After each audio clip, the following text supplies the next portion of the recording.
दोस्तों नमस्कार। आशा है कि आप अच्छे होंगे।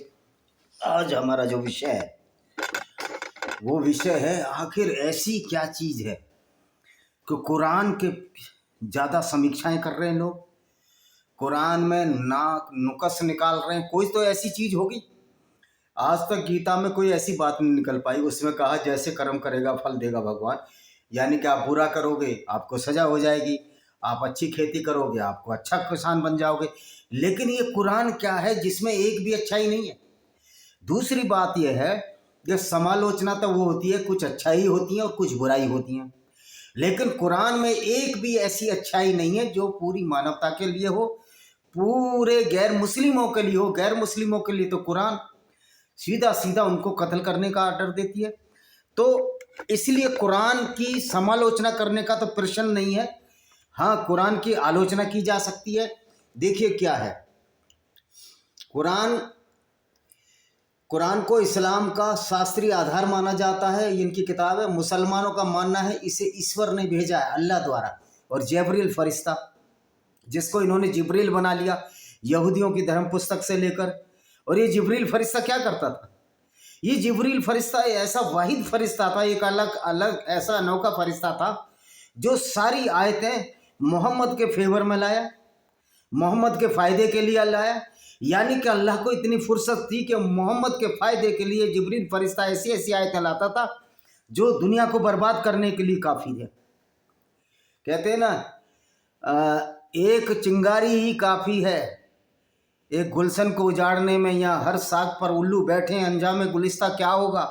कुरान का जो भी अध्याय निकालो, जो भी सूरा निकालो, हर सूरा में गैर मुस्लिमों के खिलाफ नफरत का एक अंबार है, नफरत का सागर हिलोरे ले रहा है। और वो सागर ऐसा हिलोरे ले रहा है और वो ईमान भी ऐसा हिलोरे ले रहा है कि जो पूरी दुनिया को बर्बाद करने के लिए तुली है।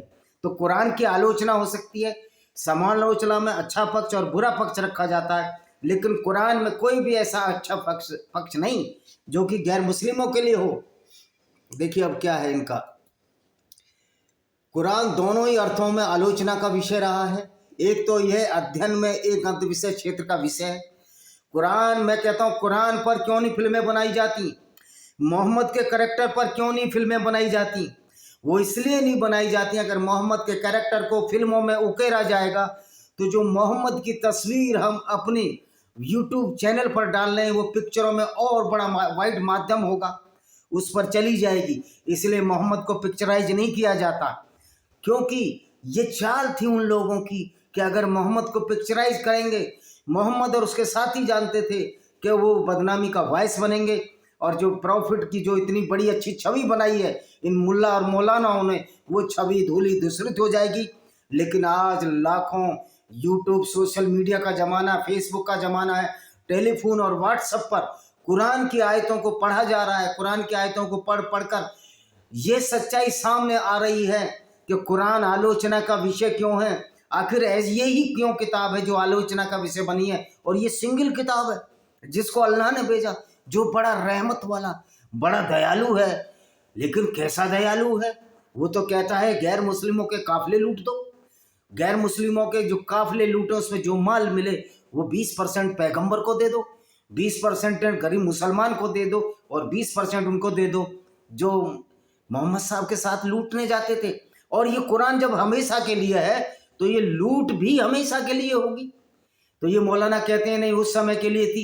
भाई उस समय के लिए क्यों है? अगर कुरान में आयत कुरान हमेशा के लिए है तो ये माल गनीमत यानी लूट का माल का हिस्सा तो हमेशा के लिए है। तो कुरान एक ऐसी किताब है जिसमें मोहम्मद साहब ने और उनके साथियों को असीमित अवसर दिया दूसरों को लूटने का, दूसरों को बर्बाद करने का, दूसरों की औरतों से बलात्कार करने का, उनको यौन दासी और रखेल बनाने का। क्योंकि इस्लाम में एक जायज़ है, ये उचित है, ये अच्छी बात है कि अगर आप युद्ध में गैर मुस्लिम स्त्रियों को लूटते हो तो वो आपकी दासी होंगी, और उन दासियों को बाज़ारों में बेच सकते हो, उनके साथ कुछ भी कर सकते हो, उनकी बिना सहमति के साथ उनको यौन दासी रखेल बनाकर बाज़ारों में बेच सकते हो। मोहम्मद साहब के पास भी एक दासी थी जिसका नाम मारिया लिकबतिया था।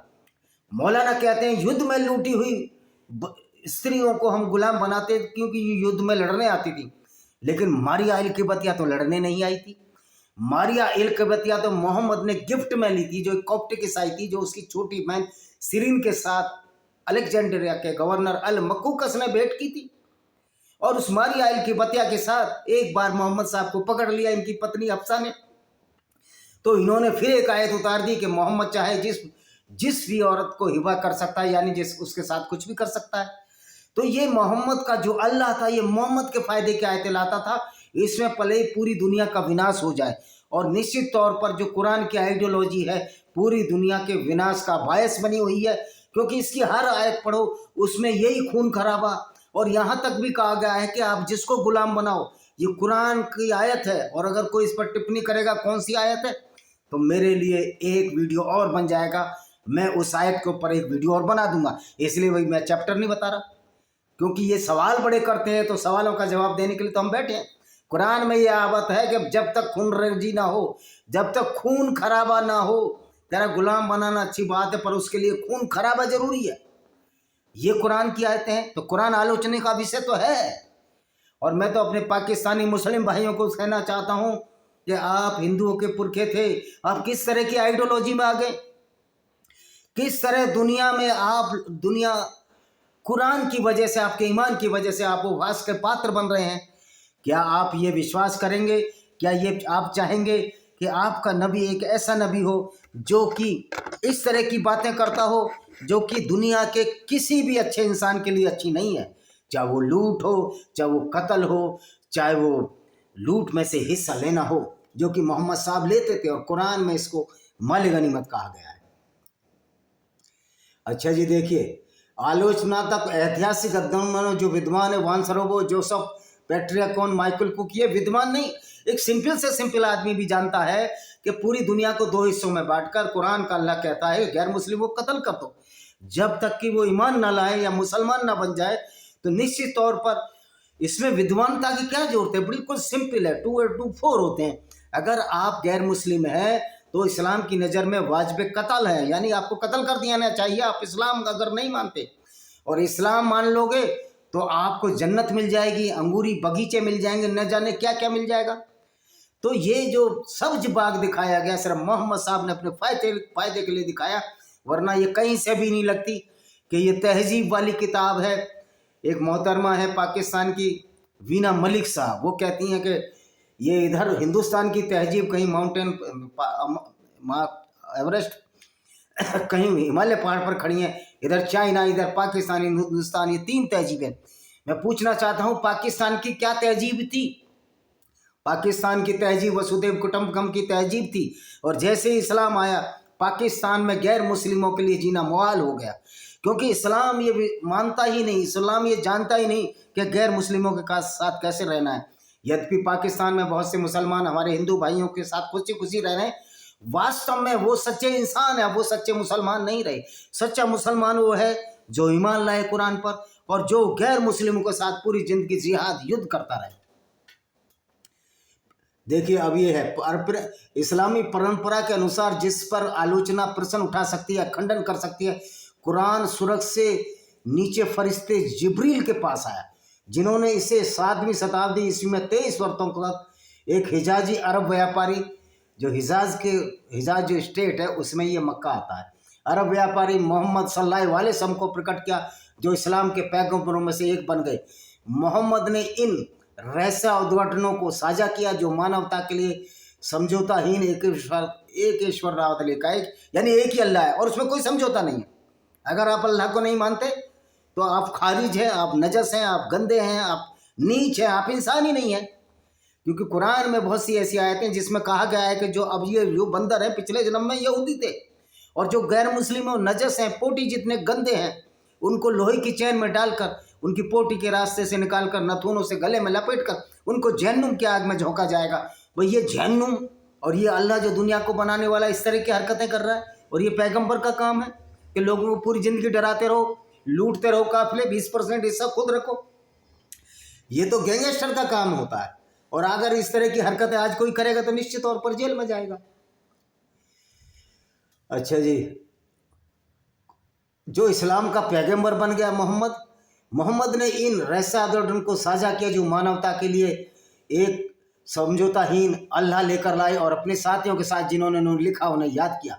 इन यादों स्क्रैप से मोहम्मद की मृत्यु के कुछ बाद खलीफा उस्मान की देखरेख में एक मानक संस्करण की सावधानी पूर्वक संकलित और संपादित किया, कुरान को संपादित किया और सारी कुरानें जला दी। कल मैंने मैंने वीडियो डाला था कि जो बर्मिंघम की कुरान है ये झूठ है, वो मोहम्मद के मरने से पहले ही लिखी गई थी, मोहम्मद के नबूवत आने से पहले लिखी गई थी।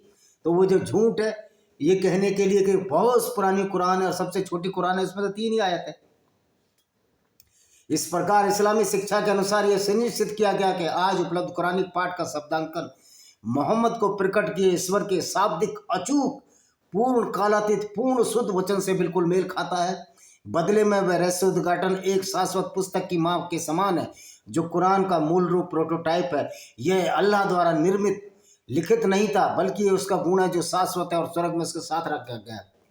तो अल्लाह का क्या गुण है? अल्लाह कैसी कैसी आयतें भेज रहा है? अल्लाह कत्लो गारत की आयतें भेज रहा है, अल्लाह लोगों को कत्ल करने की आयतें भेज रहा है, अल्लाह औरतों को लूटने की आयत भेजा और अल्लाह ये भी छूट दे रहा है कि उन औरतों को बाजार में लूट सकते हो, बाजारों में बेच सकते हो। जो मोहम्मद साहब ने नजद के बाजार में उन औरतों को बेच दिया।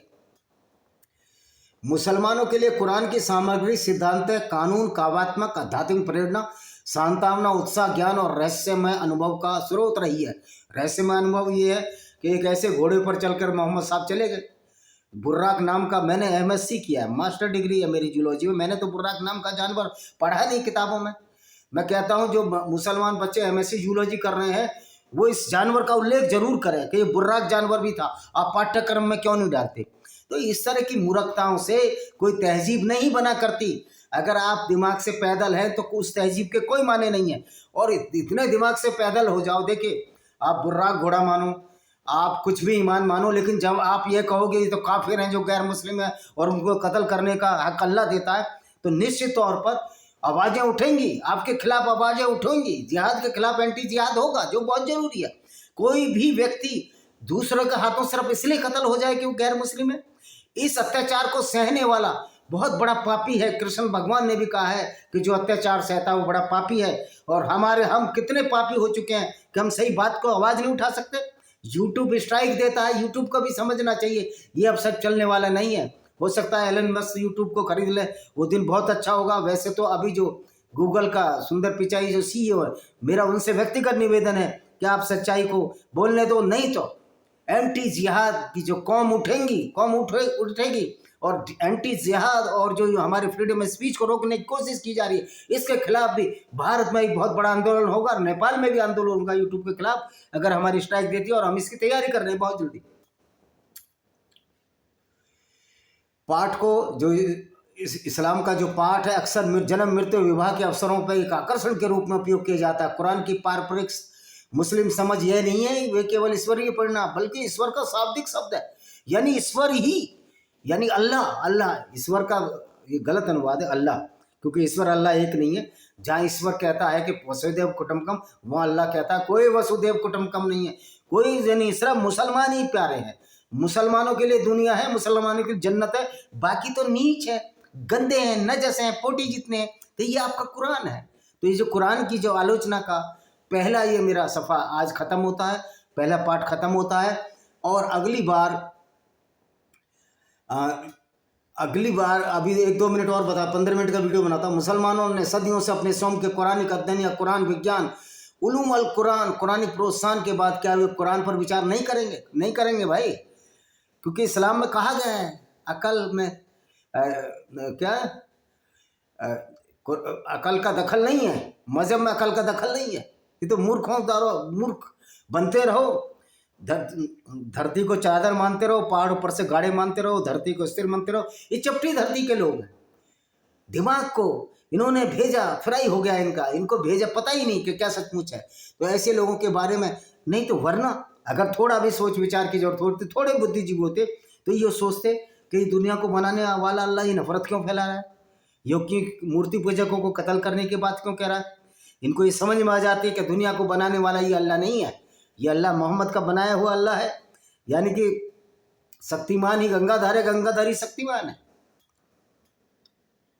कुरान के अध्याय और सूरतों को मक्का सूरा वो थी जहाँ मोहम्मद साहब कमज़ोर थे, जहाँ इन्होंने ये आयतें उतारी, तुम्हारा दीन तुम्हारे लिए, हमारा दीन हमारे लिए, लेकिन जैसी तलवार हाथ में आ गई, नहीं आपको मुसलमान बनना है, नहीं कत्ल होने के लिए तैयार हो जाओ। ये तो अलाउद्दीन खिलजी ने कहा, ये तो तैमूर लंग ने कहा, यही तो नादिर शाह ने कहा, ये सारे लुटेरे अहमद शाह अब्दाली, गजनी और गोरी, ये इस्लाम की इसी ट्रेडिशन के साथ आए, मूर्तियां तोड़ी, उनको लोगों को मुसलमान बनाया, जबरदस्ती लोगों को ले गए, उनको गुलाम बनाया। और कुछ तो इतने गुलाम ले जाए गए नादिर शाह द्वारा, अहमद शाह अब्दाली द्वारा, कि वो ठंड में रास्ते में मर गए। उनको मुसलमान बनाने में विश्वास था, इस्लाम इंसान बनाने में नहीं, क्योंकि इंसान बनना बड़ा मुश्किल काम है। आप जब इंसान बन सकते हो जब सबके साथ भलाई का काम करो, आप जब इंसान बन सकते हो जब इन झूठी बातों को ना मानो कि धरती चपटी है, पहाड़ ऊपर से गाड़ दिए, धरती स्थिर है और सूर्य उसके चारों तरफ घूमता है। इसके लिए बड़ा कष्ट होता है, इसके लिए बहुत प्रयत्न करने पड़ते हैं। लेकिन मुसलमान बनना बड़ा आसान है कि इसमें बहुत सारे फायदे हैं आपको। आप एक ग्रोह बनाइए, जिहाद असगर के नाम पर लोगों को कत्ल कर दीजिए, उनको लालच दीजिए कि या तो मुसलमान बन जाओ, अगर मुसलमान नहीं बनते तो हमें जजिया गुंडा टैक्स दे दो, और गुंडा टैक्स नहीं देते तो कत्ल हो जाओगे, और कत्ल होने के बाद जो जमीन और जायदाद गैर मुस्लिमों की ये मुसलमान छीन लेते थे, इस्लामिक विचारधारा छीन लेती। आज जो वक्फ बोर्ड है भारत में जो जमीनें छीन रहा है वो इसी तरह छीनी गई, क्योंकि औरंगजेब के ज़माने में और दूसरे ज़माने में कत्ल कर दिए गए हिंदू, उनकी ज़मीनें इन्होंने ले ली इस्लामिक शासकों ने। और उसमें ये कांग्रेस, एक तो कड़वा दूसरा नीम चढ़ा। कांग्रेस जैसी पार्टियों ने भी ना इस्लाम को समझा ना इस्लाम को पढ़ा, हिंदुओं को दबाने का कोशिश करते रहे, और एक बहुत बड़ा नैरेटिव चलाया गया कि बीजेपी नफरत फैलाती है। मैं उन मूर्खों से कहना चाहता हूं कि आप किताबें पढ़ो, आप कुरान और हदीस पढ़ो, आपको पता लग जाएगी कि नफरत कौन फैला रहा है। जो काम कुरान के बारे में कहना चाहिए, तुम्हारी औकात नहीं, तुम्हारे कहने की औकात नहीं। क्योंकि आचार्य रजनीश ने भी कहा है, कुछ राजनीतिक इतने निचले दर्जे के होते हैं, वोटों के लिए कहीं भी गिर सकते हैं, कहीं भी चाट सकते हैं, कहीं भी धो सकते हैं, कोई दीन ईमान नहीं तुम्हारा। तो कम से कम ऐसे दीन ईमान वाले लोगों को चुनो जो इस्लाम की वास्तविकता को जाने। हिंदुस्तान में ऐसे एमपी पार्लियामेंटर की जरूरत है जो इस्लामिक जिहाद के खिलाफ एक एंटी जिहाद शुरू करें, मानवता की तरफ कदम बढ़ाएं। उसके बाद देखिए मदीना सूरा कौन सी थी, जब मोहम्मद के पास तलवार आ गई। सैयद होरेस नस्र क्या कहता है, कुरान की संरचना और पाठ के बारे में आधुनिक पश्चिम प्राच्यविदों द्वारा उठाए सभी सवालों का जवाब प्रदान करें, सिवाय उन सवालों के जो कुरान की दिव्य उत्पत्ति की अस्वीकृति और पैगंबर द्वारा इसे क्रम करने से उत्पन्न होते हैं। एक बार जब कुरान की प्रकट प्रकृति को अस्वीकार कर दिया जाता है तो समस्याएं उत्पन्न हो जाती हैं। लेकिन ये प्राच्यवादियों की समस्याएं जो विद्वता से नहीं बल्कि एक निश्चित धार्मिक और दार्शनिक उत्पत्ति से उत्पन्न होती हैं, यानी कि ये तर्क से ये नहीं मानते, ये पुराना ढोल पीट रहे हैं। आमतौर पर तर्कसंगत और वस्तुनिष्ठता की आड़ में छिपी हुई मुसलमानों के लिए इन समस्याओं को संबोधित करने की कभी आवश्यकता ही नहीं। मुसलमान को सोचने नहीं दिया जाता, मुसलमान को तो बोलते अकल का दखल नहीं। आज मैंने साजिद रशीदी का सुना, और ये तुम्हारे ये कौन है वो जो हैदराबाद का एक कुत्ता है पागल, वो कहता है ये मदरसे इस्लामिक सभ्यता के केंद्र हैं। भाई मदरसे में तो वही पढ़ाया जाता है, कुरान की शिक्षा पढ़ाई जाती है, जिसमें गैर मुस्लिमों को कत्ल करना है, उनके मंदिर तोड़ना है, मूर्तियां तोड़ना है, ये तुम्हारी सभ्यता है। इससे ज्यादा पाशविकता और असभ्य बर्बर विचारधारा हो ही नहीं सकती कि अगर आप किसी व्यक्ति को सिर्फ इसलिए नीच और नजस समझे और उसको नरक में डाल दें कि वो गैर मुस्लिम था, या उसको इसलिए कत्ल कर दे कोई इस्लाम को नहीं मानता, कुरान की उन झूठी बातों को नहीं मानता। जैसे कि बुर्राक जो घोड़ा, मेराज की यात्रा, और मजे की बात है मेराज की यात्रा जो मोहम्मद मिलने गए थे उस मस्जिद में नमाज पढ़कर आ गया लक्सान, जो मस्जिद मोहम्मद साहब के जमाने में ही नहीं बनी, जो कि उस्मान तीसरे खलीफा ने शुरू कराई, उस मस्जिद को बनाया। तो इस तरह की जो झूठी बातों को माने वो तो मुसलमान, और जो नहीं माने आप चिढ़ेंगे, आप कुंठित हैं, आप कत्ल कर देंगे, क्योंकि सारी धरती अल्लाह की है। वो भाई तुम जो परिकल्पना कर लोगे उसको हम क्यों मान लें, और सारी धरती अल्लाह की कैसे है? ये सारी धरती उन लोगों की है जिन्होंने मानवता की रक्षा की, जिन्होंने मानवीय कानून बनाए, मानवीय पहलू को समझा। लेकिन आपका कुरान, आपका इस्लाम मानवीय पहलू नहीं जानता, ये सिर्फ एक डिक्टेटरशिप जानता है। और मजे की बात है उस डिक्टेटरशिप के पीछे बुद्धिहीनता छिपी हुई है, जिसमें बुर्राक जानवर, धरती को चपटी मारना, सूर्य को चारों तरफ धरती को घुमाना, पहाड़ ऊपर से गाड़ना, तो इस तरह की बातों से कोई तहजीब नहीं चला करती। ये कोई तहजीब नहीं है, कोई विचारधारा नहीं है, ये एक बहुत बड़ा गलतफहमी है, ये गुमराही है, ये फितना है जो पूरी दुनिया को बर्बाद करने के लिए आया है। तो हम चाहते हैं कि हमारे मुस्लिम भाई इस सच्चाई को समझें, वास्तविक सच को समझें और सचमुच मानवता की तरफ कदम बढ़ाएं, एक अच्छा इंसान बने बजाय कि एक अच्छा मुसलमान बनने के। क्योंकि अच्छा मुसलमान बनने के बाद तो आपको वही शिक्षा दी जाएगी मदरसे की। अभी जो 9/11 जो जितने भी हमले हुए उसमें सारे के सारे ब्रेन वॉश्ड मदरसे के बच्चे थे, जिनको कि गरीब बच्चों का यूटिलाइज किया जा रहा है इस्लाम के नाम पर। एक दिन जरूर आएगा ये बच्चों के माँ बाप समझेंगे कि हम ऐसे इस्लाम, ऐसी विचारधारा को नहीं मानेंगे जो पूरी दुनिया में नफरत फैला रही हो, जिनके पैगंबर साहब खुद काफिले लूटते हो और 20% लूट का हिस्सा रखते हो। ये तो कुरान में है, ये तो हम नहीं बोल रहे। तो आज का वीडियो हम इसी के साथ समाप्त करते हैं। आशा है कि आप इस वीडियो को, चैनल को सब्सक्राइब करेंगे, बेल आइकन दबाएंगे ताकि आने वाले नोटिफिकेशन मिल सकें। वंदे मातरम, जय हिंद, आपका दिल शुभ हो।